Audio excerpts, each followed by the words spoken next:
नमस्कार बच्चों, आज मैं आपके सामने रचनात्मक लेखन के अंतर्गत कविता, कहानी व नाटक के बारे में बताने जा रही हूँ, जो कि आपका रचनात्मक लेखन के अंतर्गत आता है। सबसे पहले कविता के बारे में बताना चाह रही हूँ कि कविता क्या है। कविता साहित्य की वह विधा है जिसमें किसी कहानी या मनोगत भाव को, मनोगत मतलब मन के अंतर्गत आने वाले भाव को कलात्मक रूप से किसी भाषा के द्वारा अभिव्यक्त किया जाता है। कविता का शाब्दिक अर्थ होता है काव्यात्मक रचना। क्या शाब्दिक अर्थ है? काव्यात्मक रचना या कवि की कृति जो छंदों के द्वारा विधिवत बांधी जाती है। कविता का जन्म कब हुआ था? भारत में कविता का इतिहास और कविता का दर्शन बहुत पुराना है।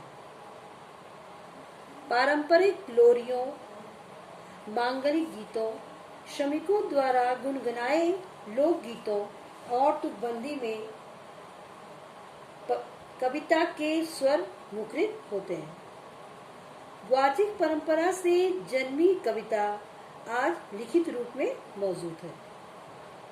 कविता के मूल में संवेदना है और यह संवेदना संपूर्ण सृष्टि से जुड़ने और उसे अपना बना लेने का बोध है। तो कविता को लिखना ही कविता लेखन है।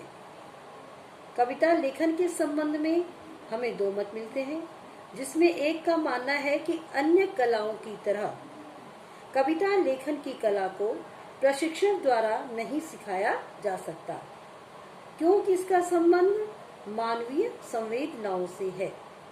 जबकि दूसरा मत यह है कि अन्य कलाओं की भांति प्रशिक्षण के द्वारा कविता को भी सरल बनाया जा सकता है। कविता लेखन के मुख्य तत्व या उपकरण कौन कौन से हैं, अब मैं यह आपको बताती हूँ। कविता लेखन के तत्व या उपकरण। कविता लेखन के लिए आवश्यक तत्व हैं, सबसे पहले शब्द। कविता लेखन का पहला तत्व है शब्द। शब्दों से मेल जोल कविता की पहली शर्त होती है। कविता लेखन से पहले शब्दों से खेलना हमें आना चाहिए, क्योंकि शब्द ही भावनाओं और संवेदनाओं को आकार देते हैं। दूसरा है बिंब। बिंब कविता को इंद्रियों से पकड़ने में सहायक होते हैं। कविता लिखते समय बाह्य संवेदनाएं मन के स्तर पर बिंब के रूप में बदल जाती हैं। कविता की रचना करते समय शुरुआत में दृश्य और श्रव्य बिंब की संभावना तलाश करनी चाहिए। दृश्य और श्रव्य मतलब कविता ऐसी लिखी हो कि जो सामने दृश्य सामने आ जाए और जो हम सुन रहे हैं तो हमारे सामने पूरे दृश्य साकार हो जाए। तीसरा है छंद, आंतरिक लय। छंद कविता का अनिवार्य तत्व है। छंद के अनुशासन की जानकारी के बिना आंतरिक जो लय का निर्वाह है वह असंभव है। अतः कविता लिखने से पूर्व छंद की बुनियादी जानकारी होना अत्यंत आवश्यक है। उसके आगे आता है परिवेश। परिवेश कविता के उपयुक्त सभी तत्व और संदर्भ से परिचालित होते हैं। कविता की भाषा, संरचना, बिंब, छंद सब परिवेश के इर्द गिर्द घूमते हैं। पांचवा है भाव। परिवेश के साथ साथ कविता के सभी तत्व भाव से भी परिचालित होते हैं। कवि की वैयक्तिक सोच, दृष्टि और दुनिया का नजरिया कविता की भाव संपदा बनती है। अब आगे है कविता लिखने के लिए जो आवश्यक प्रमुख घटक हैं। किस तरह से कविता बनती है? सबसे पहले क्या है? भाषा, क्योंकि कविता किसी न किसी भाषा में लिखी जाती है। अतः कविता लिखने के लिए भाषा का सम्यक ज्ञान होना आवश्यक है। दूसरा है शब्द विन्यास।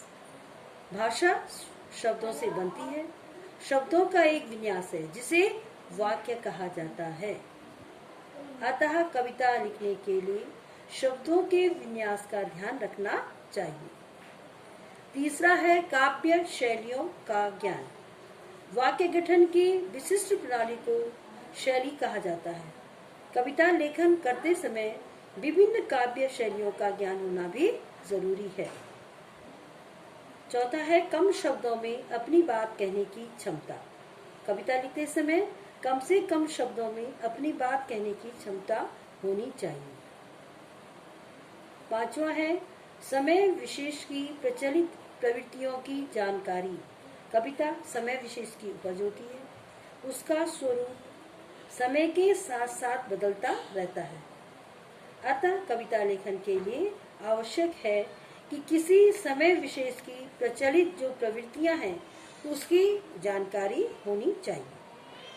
छठा है नवीन दृष्टिकोण। कविता लेखन के लिए नवीन दृष्टिकोण का होना अत्यंत आवश्यक है। इसके बिना कविता लेखन संभव ही नहीं है। सातवां है प्रस्तुतिकरण की कला। कविता केवल लिखनी ही नहीं आनी चाहिए बल्कि उसे प्रस्तुत करने की कला भी होनी चाहिए। प्रस्तुतिकरण की कला को प्रतिभा कला कहा जाता है। प्रतिभा वही होती है जो कि किसी काव्य को प्रस्तुत कर सके, उसका प्रस्तुतिकरण अच्छा हो। प्रतिभा को किसी नियम या सिद्धांत से नहीं उत्पन्न किया जा सकता, परंतु परिश्रम और अभ्यास से उसे विकसित किया जा सकता है। इसलिए कविता लेखन के ये घटक कविता लिखना भले ही न सिखाए, परंतु कविता की सराहना एवं कविता विषयक ज्ञान देने में सहायक हैं। दूसरा है इसका कहानी। कहानी क्या है? कहानी क्या होती है? कहानी किसी घटना, बात या समस्या की क्रमबद्ध जानकारी ही कहानी कहलाती है। कथा का क्रमिक विकास हो, चरम उत्कर्ष का बिंदु हो। कहानी का अंत किस तरह से हो रहा है, यह भी कहानी की जो सफलता पर निर्भर करता है। तो कहानी के लिए घटना, पात्र या समस्या की क्रमबद्ध जानकारी, कथा का क्रमिक विकास, चरम उत्कर्ष का बिंदु ही कहानी कहा जाता है। अब कहानी का इतिहास उतना ही पुराना है जितना पुराना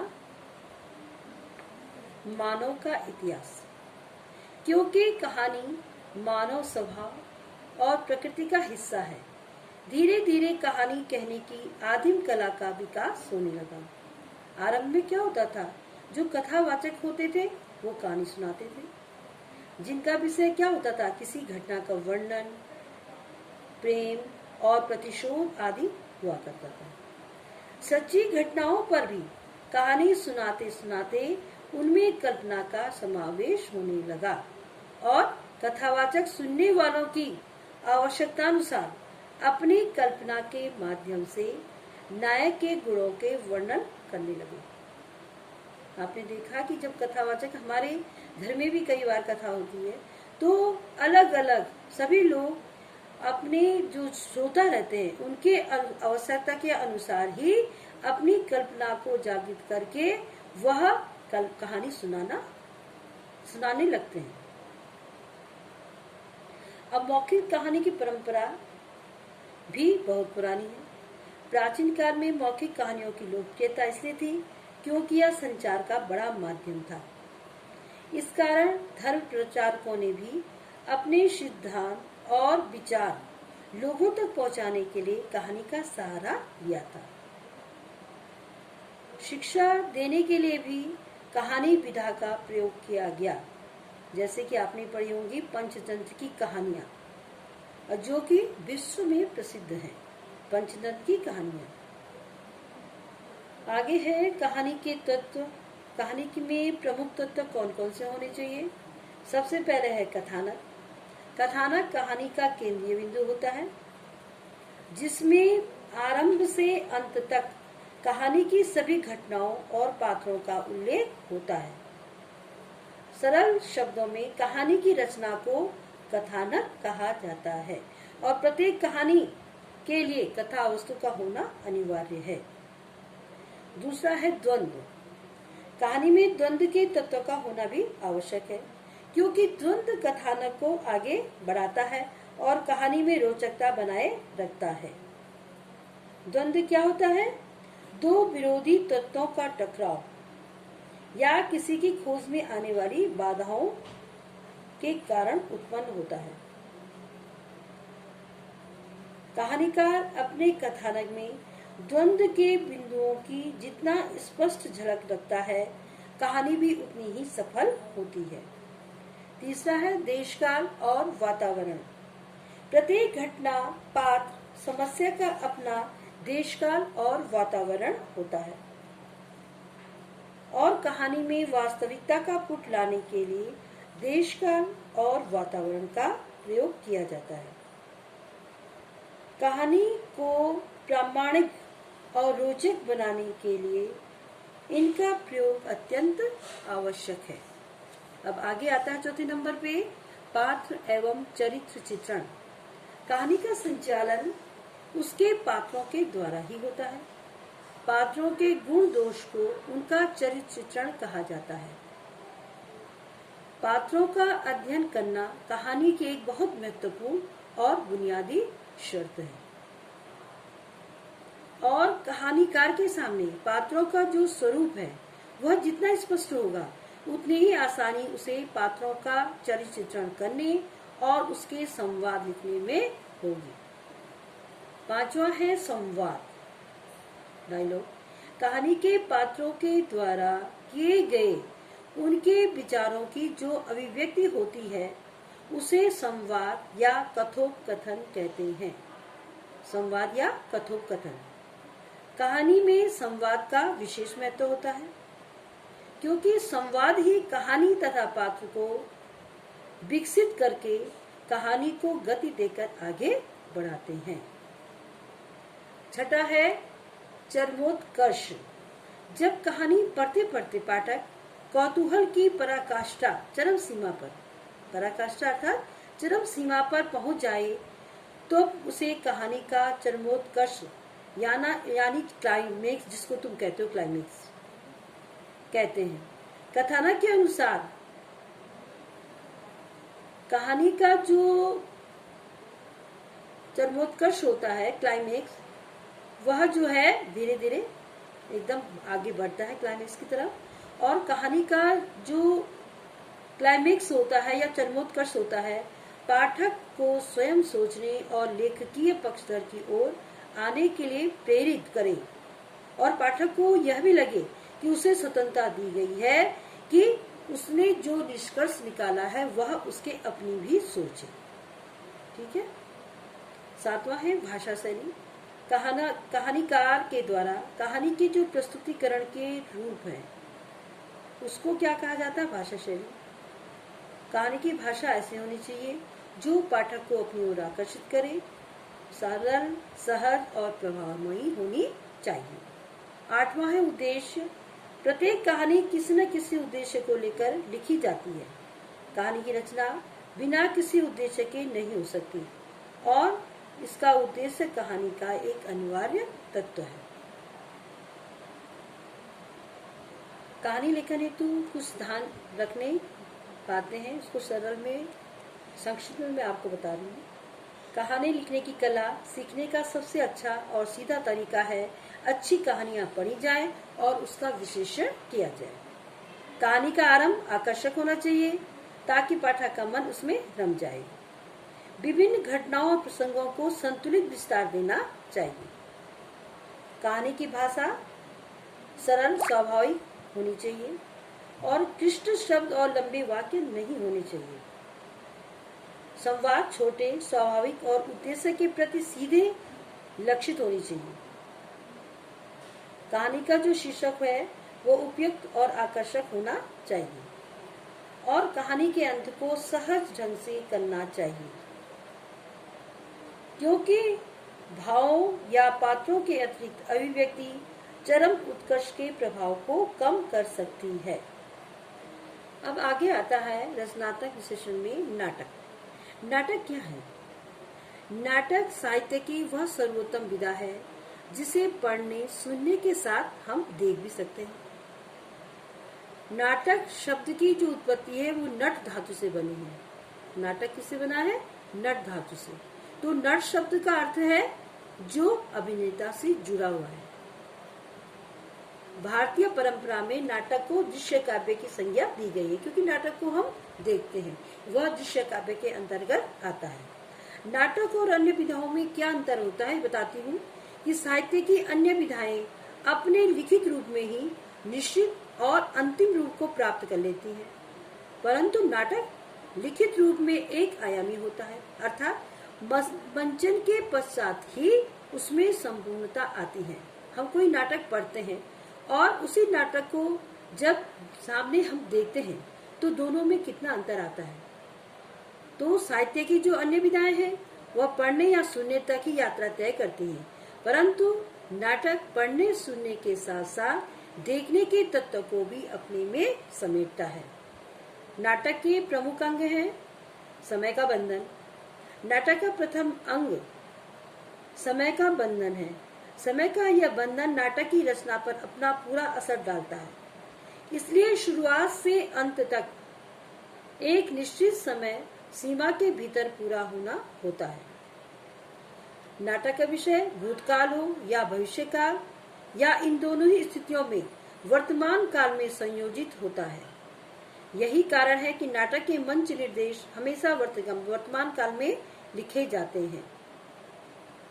समय को लेकर एक तथ्य यह भी है कि साहित्य की अन्य विधाओं जैसे कहानी, उपन्यास, कविता को हम कभी भी पढ़ते तथा सुनते हुए बीच में रोक सकते हैं, परंतु नाटक को नहीं, क्योंकि कहानी, उपन्यास, कविता को हम कुछ समय के बाद फिर वहीं से पढ़ना या सुनना शुरू कर सकते हैं, परंतु नाटक के साथ हम ऐसा नहीं कर सकते। उसे पूरा अंत तक हमें देखना है। नाटक के 3 अंक हैं, उसे भी समय को ध्यान में रखकर बांटने की जरूरत होती है। दूसरा है शब्द। नाटक का दूसरा महत्वपूर्ण अंग शब्द है। नाटक में शब्द अपनी एक निजी, नई, अलग अस्मिता ग्रहण करते हैं। मतलब शब्द को नाटक का शरीर कहा गया है। नाटक पे शब्दों का विशेष असर होता है। आगे तीसरे भाग में तीसरे पॉइंट पे हम आ रहे हैं कि नाटक के तत्व क्या क्या है। नाटक के तत्व है कथानक, कथ्य या कथानक, संवाद और तीसरा भाषा। ये नाटक के तत्व है। चौथा चरित्र और पांचवा रंगमंचीयता। तो नाटक में किसी कहानी के रूप को किसी शिल्प या संरचना के अंदर उसे पिरोना होता है। इसके लिए पहले घटनाओं, स्थितियों या दृश्यों का चुनाव कर उन्हें क्रम में रखे ताकि कथा का विकास शून्य से शिखर की ओर हो। यह कथानक होना चाहिए। दूसरा है संवाद। नाटक का सबसे महत्वपूर्ण और सशक्त माध्यम उसके संवाद हैं। संवाद ही वह तत्व है जो एक सशक्त नाटक को अन्य कमजोर नाटकों से अलग करता है। हम कहते हैं ना कि उसके संवाद, उसके डायलॉग कितने अच्छे हैं नाटक के। तो संवाद जितने सहज और स्वाभाविक होंगे उतना ही वे दर्शक के मन को छुएंगे। तीसरा है भाषा। नाटक का जो कि प्राण तत्व है। एक अच्छा नाटककार अत्यंत संक्षिप्त एवं सांकेतिक भाषा का प्रयोग करता है। एक अच्छा नाटक वही होता है जो लिखे गए शब्दों से ज्यादा वह ध्वनित करे जो लिखा नहीं गया है। अपने अभिनय के द्वारा ही वह सब कुछ व्यक्त कर सके कि वो जो है वो दर्शकों को मन को छू जाए, दर्शक उसको समझ जाए। फिर है चरित्र। नाटक को सशक्त बनाने में चरित्र का विशेष योगदान होता है। अतः नाटक लिखते समय यह आवश्यक है कि नाटक के पात्र व उनके चरित्र सपाट और सतही न होकर क्रियाओं प्रतिक्रियाओं को व्यक्त करने वाले हों। रंगमंचीयता। नाटक का सबसे प्रभावशाली तत्व रंगमंचीयता है। नाटक रंगमंच के लिए ही लिखे जाते हैं। वही नाटक सफल भी माना जाता है जिसका मंचन किया जा सके। रंगमंच नाटक की वास्तविक कसौटी होता है। अब नाटक के बारे में क्या क्या अवधारणाएं हैं बताते जा रही हूँ कि नाटक एक जीवंत माध्यम है। नाटक में कोई भी दो चरित्र जब आपस में मिलते हैं तो विचारों के आदान प्रदान में टकराहट होना स्वाभाविक है। यही कारण है कि रंगमंच प्रतिरोध का सबसे सशक्त माध्यम है। वह कभी भी यथास्थिति को स्वीकार नहीं करता।